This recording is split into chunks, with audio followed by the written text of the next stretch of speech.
ভারতীদি আপনার থেকে যেটা জানতে চাইবো যে এই ঘরে কি হয়েছিল বা পুরো ঘটনাটা একটু যদি বলেন। না আসলে এই ঘরে কিছু হয়নি। আমরা সকালবেলা যখন কালকে আমি একবার কবিতাদি যে আছে তাকে কবিতা রায় কবিতাদিকে ফোন করেছিলাম, তো এখানে একটা অটো থাকে, তাকে যেতে দিল সুইচ অফ। তো আমাদের যারা অফিসে আসে তাদের বললাম তোরা তো অফিসে ঢুকছিস, বলে দিদি আমরা এখনই ঢুকবো।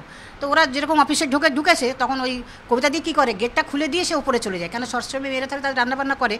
এবার এরা এসে গেট খোলা দেখেছে, গেট খোলা দেখে তালা চাবি রয়েছে গেট খোলা, ওরা গেট খোলা দেখে উপরে কবিতাদি করতে চিল্লাতে গেছে, গিয়ে কবিতাদি সাড়া পাচ্ছে না। তখন যে একা ছিল সে আবার ফিরে এসে বলছে কবিতাদি সাড়া পাচ্ছি না, কোথায় গেল? আবার চায়ের দোকানে খুঁজতে গেছে, গিয়ে দেখছে সেখানেও নেই।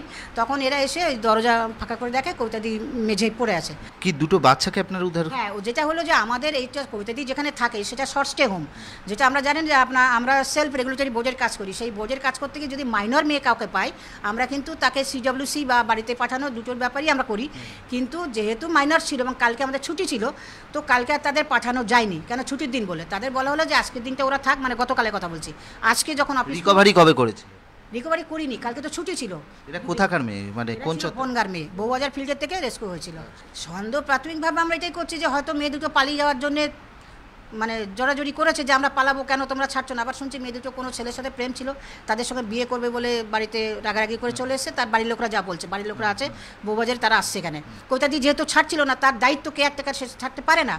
তখন সে হয়তো বলেছে না যাবি না বা কিছু যেতে দেবো না, তখনই ধস্তাধস্তি বা ওকে মেরে দিয়ে চলে গেছে। এটা কি সম্ভব যে ওদেরকে কেউ তুলে নিয়ে চলে গেছে এসে বাইরে থেকে? না, সেটা তো আমরা কিছুই আন্দাজ করতে পারছি না। এখন তাদের যদি তুলে নিয়ে যাবে তাহলে গেটটা তো কি করে খোলা থাকবে, মানে এটা মানে আন্দাজ করতে। এই ঘর থেকে ক্যাশ বাক্স লুট হয়েছে? এই ঘরে আমাদের মমতা কেয়ার ট্রিটমেন্ট সেন্টার, যেখানে আমাদের মহিলা পজিটিভদের সংগঠন, এবং এখানে ইয়ার টিম আমরা লিঙ্কেজ করে দিই, কিন্তু এখান থেকে বিভিন্ন ধরনের ব্লাড টেস্ট হয়।